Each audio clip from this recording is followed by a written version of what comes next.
The tension inside the Brown family had been simmering for years, but now, it had reached a point where there was no going back. Once presented to the public as a unified, loving polygamous household, the Browns had carefully crafted their image through countless interviews, public appearances, and the glare of reality television cameras. But behind the carefully edited scenes and staged smiles, a darker truth was unfolding, one marked by financial ruin, mistrust, and emotional fractures that could no longer be hidden. It began with whispers, quiet conversations between close friends, and discreet phone calls made late at night. Family insiders spoke of mounting bills, strange financial decisions, and a growing sense of unease among the wives. Cody Brown, the once charismatic patriarch who prided himself on being a provider and a leader, was facing a financial crisis of staggering proportions. Bankruptcy notices began arriving at the family's various residences, some marked urgent, and others stamped with the cold, bureaucratic language of debt collection agencies. For a man who had long portrayed himself as in control, the revelation that he was drowning in debt was both humiliating and destabilizing. What made the situation worse was that the cracks in the family's foundation were no longer invisible. Each wife, once bound together by a shared belief in their lifestyle, was now moving in different directions, both emotionally and physically. Christine Brown, once the glue that held many of the family's relationships together, had reached her breaking point. After years of feeling unheard and undervalued, she made the bold decision to leave not only Cody, but the entire structure of the plural marriage. For Christine, it was about more than escaping the marriage. It was about reclaiming her independence, carving out her own identity, and showing her children that they deserved a life free from constant conflict. Janelle Brown followed a quieter but equally determined path. Known for her practicality and independence, she began focusing on her own career and personal ambitions, stepping away from the chaos that had long consumed the family's daily life. Her decision to prioritize her financial stability and emotional well-being was both a survival strategy and a quiet act of rebellion against Cody's increasingly erratic leadership. Janelle's newfound independence, however, also fueled tensions, as Cody perceived her withdrawal as a betrayal, further deepening the already toxic atmosphere. Meri Brown, the first wife and the one who had been there through the earliest, most uncertain days of the marriage, found herself caught between loyalty to the man she had once loved and the stark reality of a marriage that had long ceased to function. Her business ventures, once intended as a way to contribute to the family's income, became a personal refuge from the emotional strain of her relationship with Cody. The two shared a history that neither could easily erase, but the connection had become so strained that even the smallest interactions felt tense, guarded, and rehearsed. And then there was Robyn Brown, the wife whose entrance into the family had shifted the balance of power, and according to many insiders, marked the beginning of the end. To some, Robyn was Cody's favorite, the one who could do no wrong in his eyes. But as financial troubles mounted, whispers began to emerge about her own behind-the-scenes maneuvers. Sources claimed that while Cody was publicly insisting the family's financial woes were everyone's problem, Robyn had been quietly taking steps to protect her own assets. Business filings and subtle property transfers suggested that she was safeguarding her financial future in case the family's debts spiraled completely out of control. These strategic moves, whether out of self-preservation or calculated ambition, added fuel to the fire of resentment among the other wives. The Brown family's empire, once propped up by television deals, public appearances, and merchandise sales, was crumbling. The bankruptcy filings revealed the extent of the financial freefall: unpaid taxes, delinquent mortgages, credit card debts, and loans that had been quietly accumulating for years.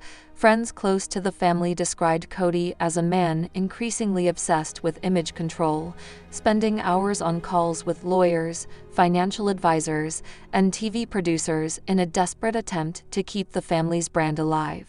But with each new public appearance, the cracks were harder to hide. The once confident smile was now tight and forced, his speeches about unity and love sounding hollow against the reality of fractured relationships. Christine, now living independently, began publicly speaking about her journey towards self-reliance, carefully avoiding direct attacks on Cody, but making it clear that her decision to leave was about survival. At the center of this carefully woven web was a figure whose name had been mostly absent from public discussion about the Browns until now, Miles Thatcher. Once introduced in social circles as a trusted financial advisor, Thatcher had long enjoyed the family's confidence, especially Robyn's. He had an easy charisma, the kind that could put nervous clients at ease, and a professional background that appeared, on the surface, pristine.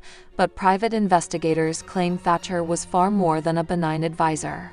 According to multiple sources, Thatcher was deeply embedded in a network that specialized in the movement of money across borders without attracting regulatory scrutiny. This included structuring transactions in amounts just under reporting thresholds, funneling capital through overseas accounts in jurisdictions with strict bank secrecy laws, and creating offshore trusts whose ownership was obscured by layers of nominees and front companies. The revelations surrounding Debark Entertainment became even more alarming when investigators stumbled upon its connections to the much-discussed Coyote Pass property, a sprawling piece of land the Browns had publicly debated how to develop for years. While fans were led to believe the property's fate was simply stalled by family disagreements and financial constraints, the reality, according to confidential documents, was far more troubling. The property had been placed into a trust, the Coyote Pass Trust, which, on paper, was intended to protect the land for future family use. However, records showed that parcels within the trust were quietly transferred, sometimes sold for suspiciously low amounts to companies that were later revealed to be linked to Thatcher's network. In some cases, these properties were immediately resold at significantly higher prices, suggesting a scheme designed to siphon value away from the family and into private hands. What emerged was a picture of calculated deception. Through the trust, assets could be moved without triggering the same level of public record scrutiny as a straightforward sale. When combined with Debark Entertainment's activity, particularly its payments to out-of-state and offshore entities, the result was a near-invisible chain of transactions that appeared legitimate on the surface, but, when pieced together, told a story of systematic financial extraction. Invoices for consulting services flowed from Debark to a British Virgin Islands holding company. That company then transferred equivalent amounts to an account in Cyprus. From there, funds were split and wired to multiple destinations, some of which were connected to Thatcher's associates. Insiders described Robyn's demeanor during this period as controlled and cautious. While the rest of the Brown family appeared consumed by public disputes, divorces, and emotional fallout, she maintained an almost serene public image. But behind closed doors, she was said to be in near constant communication with Thatcher, often using encrypted messaging services and meeting in person under the pretext of discussing future media projects. One former employee of Debark, speaking under condition of anonymity, claimed that they were instructed to shred paper records weekly, dispose of old laptops, and ensure that no two key documents ever existed in the same place at the same time. The question of motive has divided observers. Some believe Robyn's actions were driven by pure self-preservation, a calculated attempt to secure her own financial future in anticipation of the Brown family's collapse. Others suspect a longer-standing ambition to consolidate control over whatever remained of the Browns' collective assets, eliminating the financial independence of the other wives and ensuring Cody's dependence on her. Whatever the case, the pattern of activity aligns with classic embezzlement and asset-stripping schemes, often employed by those seeking to quietly drain value from shared holdings without triggering immediate alarm. The role of Coyote Pass in this saga cannot be overstated. To fans, It had long been a symbol of the Browns' dreams, a promised land where each wife would have her own home, and the family could finally live in harmony. But as property records now suggest, the land was instead leveraged, subdivided, and shuffled between entities in ways that left its original purpose in ruins. In some instances, parcels were temporarily deeded to a Wyoming-based LLC with no apparent connection to the Browns, until further investigation revealed that the LLC's mailing address matched one of Thatcher's known business fronts. These transfers were often followed by quick sales to third parties, the profits from which were conspicuously absent from the family's collective accounts. Her social media presence shifted from family updates to personal achievements, a symbolic declaration that her life was no longer defined by her role in the Brown household. Janelle, meanwhile, threw herself into her business ventures, building a financial safety net and forging a path that did not rely on shared accounts or Cody's management.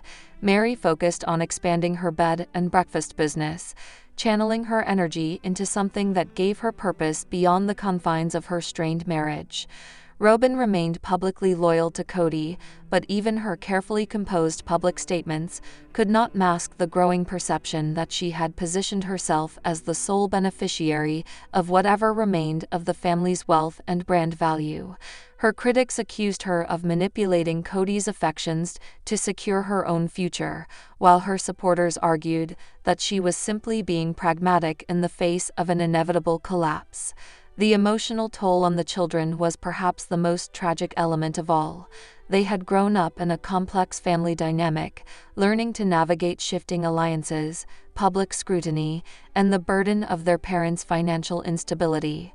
Some chose to distance themselves entirely, seeking normalcy away from the cameras and family drama, while others tried to maintain connections despite the growing rifts. By the time the public began piecing together the full picture, the Brown family was no longer the unified front it once appeared to be. Instead, it had become a case study in how financial mismanagement, personal betrayals, and unchecked favoritism could dismantle even the most seemingly solid family structures. The bankruptcy was not just a legal matter, it was a symbol of the deeper collapse, a visible marker of years of unspoken grievances and unresolved conflicts finally boiling over. Cody, for his part, continued to insist in interviews that the family was simply going through a rough patch, and that love and commitment would see them through. But those close to him described a man increasingly isolated, surrounded only by those who still aligned with his version of events.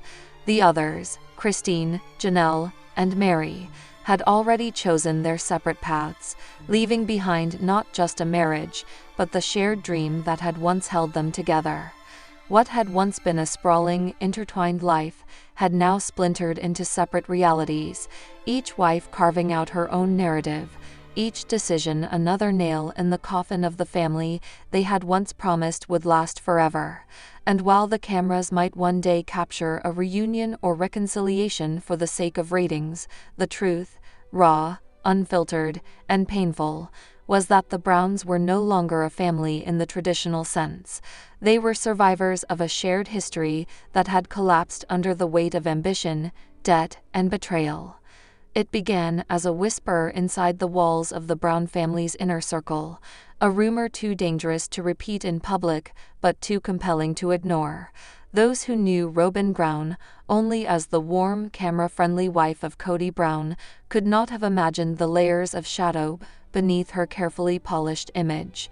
But behind the smiles and reality television scenes, documents and quiet testimonies began to surface, suggesting that Robyn had been quietly orchestrating a series of highly complex financial maneuvers designed to move, protect, and conceal large sums of money, all through a company most fans of the family had never even heard of, Debark Entertainment LLC.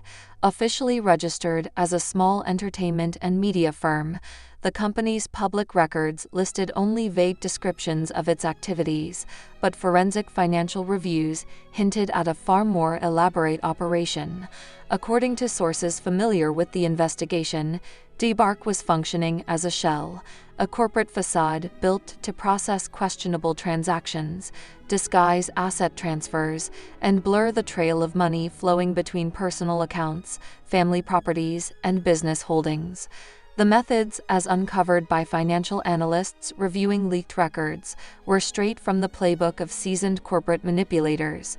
There were payments to consultants, whose names led to empty post office boxes, invoices for marketing campaigns that never materialized, and recurring expenses logged as entertainment development that, upon scrutiny, corresponded to no tangible product or service.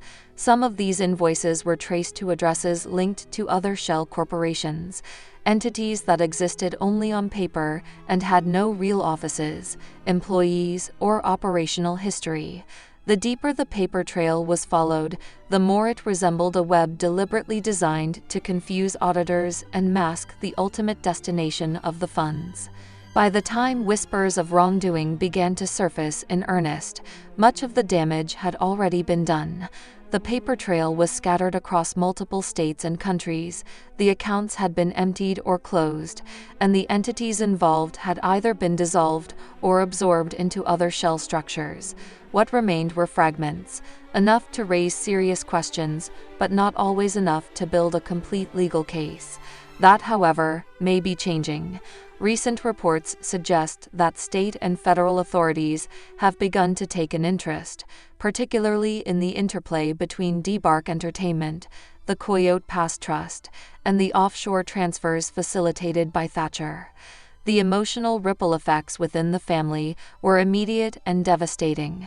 Christine, Janelle, and Meri, already disillusioned with Cody's leadership and the family's fractured dynamic, saw the revelations as proof that their worst suspicions about Robyn's financial maneuvering had been correct. While none of them publicly accused her of fraud, their subsequent interviews and social media posts were laced with pointed references to transparency, shared responsibility, and the importance of honest accounting. Phrases that, in the context of their history, read like open indictments. Cody, however, remained defensive of Robyn, dismissing accusations as baseless and claiming that all financial decisions had been made in the family's best interest. But behind the scenes, the pressure was mounting. Former associates of Thatcher began to quietly distance themselves, deleting online connections and scrubbing public mentions of past business ties. Industry insiders speculated that he was preparing to relocate overseas, perhaps to a jurisdiction where extradition to the United States would be difficult. Meanwhile, DBARC Entertainment's corporate filings began to show signs of an impending shutdown. Late reports, changes in registered agents, and sudden alterations to its stated business activities. For those who had once believed in the public image of the Browns, the scandal was a jarring reminder of how far the family had drifted from its original narrative.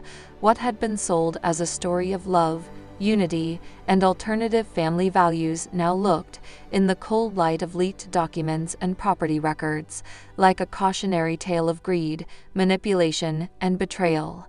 The story of DBARC, Thatcher, and the Coyote Pass Trust is far from over, but even at this stage, it has already rewritten the public's understanding of who the Browns really are, and the lengths some of them might go to protect themselves when the walls begin to close in.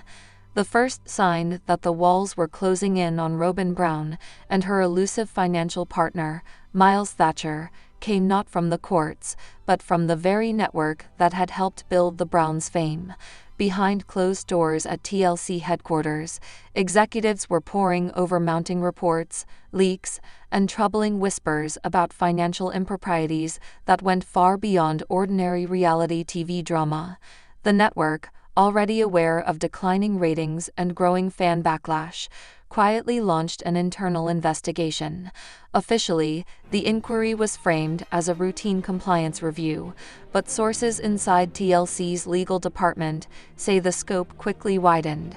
Internal auditors began combing through contracts, expense reports, and on-set financial logs, cross-referencing them with public records linked to DBARC Entertainment LLC and the Coyote Pass Trust. What they found was enough to trigger alarm: irregular payments from production accounts, unexplained expense reimbursements tied to shell companies, and suspiciously favorable property arrangements benefiting Robyn directly. Once the network's legal team realized the depth of the discrepancies, the matter could no longer be contained in-house. In a decision that shocked even some senior producers, TLC forwarded its findings to federal authorities, including the Department of Justice. Within weeks, a federal prosecutor's office, working alongside the FBI's white-collar crime division, initiated a covert operation aimed at building a criminal case. While the cameras kept rolling for the public, a very different kind of scene was unfolding behind the scenes. Subpoenas quietly issued to banks, sealed warrants targeting cloud storage accounts, and discreet interviews with former business associates who suddenly found themselves holding evidence that could either shield or damn them. The investigation culminated in a carefully coordinated raid. In the early morning hours, federal agents descended on multiple locations tied to both Robyn and Miles. At a gated property where Miles was believed to be storing sensitive financial records, agents emerged carrying boxes of files, external hard drives, and several encrypted devices. Simultaneously, Robyn's home became the site of an unannounced search, with agents methodically moving room to room, photographing documents and seizing electronics. By nightfall, both Robyn Brown and Miles Thatcher were facing formal criminal charges: wire fraud, conspiracy to commit money laundering, and multiple counts of fraud relating to interstate property transactions. The public revelation sent shockwaves through both the Brown family and their loyal fan base. Cody, visibly shaken, gave a brief statement to the press insisting on Robyn's innocence and denouncing what he called an overreach by authorities. But the evidence continued to mount. Miles, sensing the tightening noose, made the first decisive move. Facing the prospect of decades behind bars, he entered into negotiations for a plea deal. In a closed-door session with federal prosecutors, Miles laid out the mechanics of the entire scheme, from the creation of Debark Entertainment as a financial shell, to the offshore transfers designed to obscure the true flow of funds, to the specific role Robyn had played in authorizing and facilitating certain transactions. In exchange for a reduced sentence, he agreed to testify against her, providing detailed records and corroborating testimony that prosecutors described as instrumental to the case. When Robyn's trial began, the courtroom was a media circus. Reporters filled every available seat, sketch artists scrambled to capture her every expression, and former fans of Sister Wives crowded outside with signs that ranged from supportive to openly hostile. The prosecution presented a meticulously constructed timeline built on Miles's testimony, subpoenaed bank records, and property transfer documents. The narrative painted Robyn as more than just a passive participant. She was depicted as a co-architect of the financial scheme, aware of and actively involved in the mechanisms designed to conceal and divert assets. Under the weight of the evidence and the damning clarity of Miles's sworn statements, Robyn's defense strategy began to crumble. Midway through the proceedings, in a move that stunned observers, she entered a guilty plea to lesser charges: conspiracy to commit fraud and aiding and abetting in money laundering.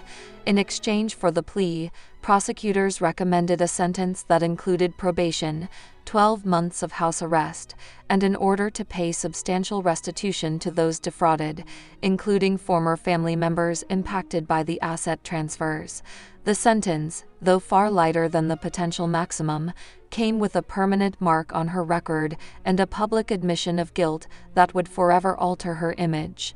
Miles, bound by his plea agreement, received a harsher fate, a multi-year federal prison sentence.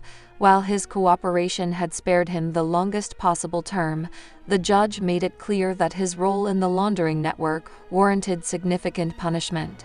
As he was led from the courtroom in handcuffs, Robyn sat expressionless, the reality of her own restricted future settling over her. For TLC, the scandal was a breaking point. Just days after Robyn's sentencing, the network announced the immediate cancellation of Sister Wives. In a curt press release, they cited changes in production circumstances and a need to move in a new creative direction, though industry insiders made it clear that the brand had become toxic. Years of investment in the Brown family's story had evaporated overnight, replaced by a scramble to distance the network from any lingering fallout. But while one chapter closed, another was already being written. Christine, Janelle, and Meri, free from both Cody and the shadow of the old show, announced a new docuseries titled Sister Wives Reclaimed.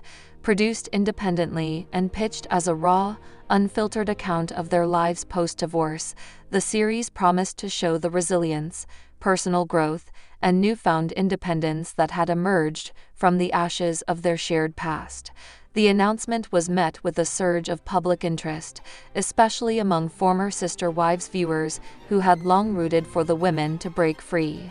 The next generation of Browns also found their voice. Several of the adult children launched a YouTube series called Legacy, positioning it as a platform to share their experiences growing up in a plural marriage under the relentless gaze of reality TV. The early episodes mixed candid storytelling with pointed critiques of how their family's image had been shaped, manipulated, and, at times, exploited for entertainment. The channel quickly gained traction, attracting both sympathetic viewers and those eager for insider accounts of the now infamous family. Meanwhile, Robyn made one final attempt to reclaim her narrative. In an exclusive interview branded as Unfiltered, she sat down with a high-profile talk show host to set the record straight. The interview, heavily promoted as her first in-depth conversation since the trial, was raw, emotional, and, according to many critics, strategically crafted to elicit sympathy. She spoke of betrayal, of being misled by Miles, of feeling trapped in a system she didn't fully understand, but her attempts at redemption were met with fierce skepticism. Online commentary ranged from disbelief to outright condemnation, with social media hashtags calling her a manipulator and a fraud. For many, her words rang hollow against the undeniable weight of her guilty plea and the damage that had been done. In the end, the court of public opinion proved as unforgiving as the legal one. The Browns, once marketed as an unconventional yet loving family, had become a cautionary tale about the corrosive power of money, secrecy, and fame. The televised image had been shattered, replaced by a far messier truth, one that was now being told not through carefully edited reality TV, but through the raw, unfiltered voices of those who had lived it. The shockwaves from Robyn Brown's conviction had barely settled when the family's most unexpected voice emerged. Aspen, Christine's daughter, and one of the few Brown children to have both the professional training and personal motivation to dig deeper into the scandal. With a degree in forensic accounting and a sharp analytical mind, Aspen quietly began her own review of the financial records that had been made public during the trial. She cross-referenced bank statements, property deeds, and even archived business filings, treating the family's history like a case file. What she uncovered was chilling: direct links between Dabzark Entertainment's false consulting expenses and the sudden depletion of shared family accounts, property sale records showing transfers to shell entities with no legitimate business operations, and offshore transactions that matched the exact dates of family disputes over missing funds. For Aspen, this was no longer about curiosity. It was about confronting the truth of how her family's stability had been dismantled from the inside. The most emotionally charged reaction, however, came from within Robyn's own household. Aurora, her daughter, broke years of public silence with a raw, unflinching statement on social media. In a series of posts that spread like wildfire, she described the pain of watching her mother deny and deflect responsibility while the rest of the family endured humiliation and loss. "I love my mom," Aurora wrote, But love doesn't mean pretending she didn't do what she did. I can't stay quiet anymore when the truth is out there. Her words were a dagger, not only to Robyn's public image, but to the fragile remnants of trust that still existed between her and her children. For the Brown sons, Gabe, Garrison, and Peyton, the anger was less poetic and far more visceral. Each had, in his own way, clashed with Cody and Robyn over the years, but the fraud revelations ignited a deeper resentment. Gabe spoke in interviews about the betrayal of seeing family assets drained while some siblings struggled financially. Garrison, typically private, gave one searing podcast appearance in which he accused Robyn of building a life raft for herself while the rest of us drowned. Peyton, never one to hold back, took to live streaming his frustration, calling out what he saw as years of manipulation, favoritism, and calculated deceit. For the first time, the sons were united in their condemnation, their voices echoing a truth the public had already begun to accept. The damage was irreparable. Meanwhile, the former sister wives, Christine, Janelle, and Meri, stood as living proof that survival after the Browns was not only possible, but empowering. Christine's cooking and lifestyle brand, built on her newfound independence, was thriving, attracting both fans of her personal story and those simply drawn to her genuine warmth. Janelle had launched a fitness and wellness program that merged practical health advice with her trademark no-nonsense style, earning her a loyal following. Meri's bed and breakfast had transformed from a small, nostalgic venture into a celebrated destination, often booked months in advance.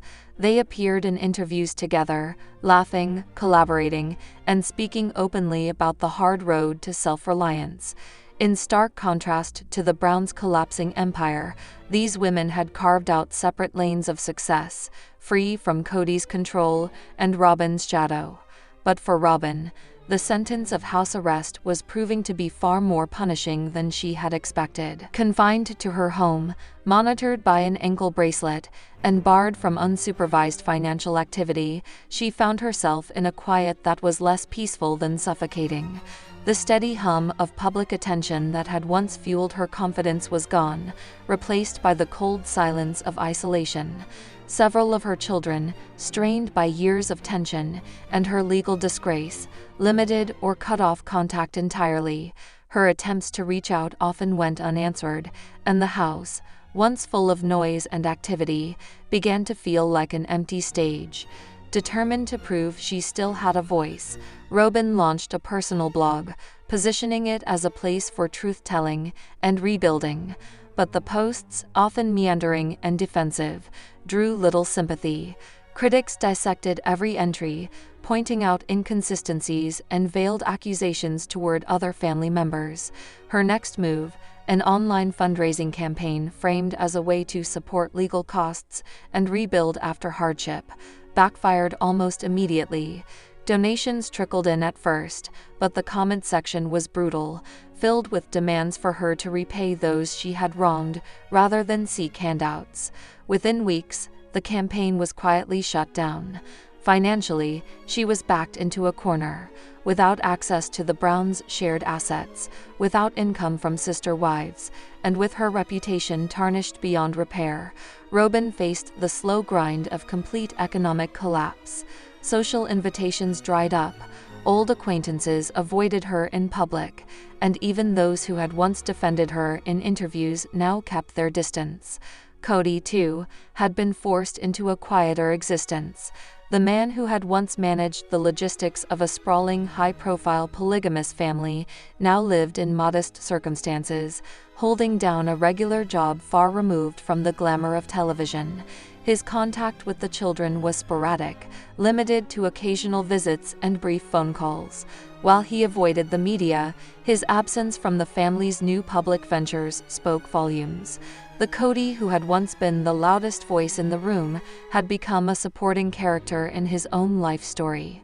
The story's final chapter began with a gathering unlike any the Browns had seen in years.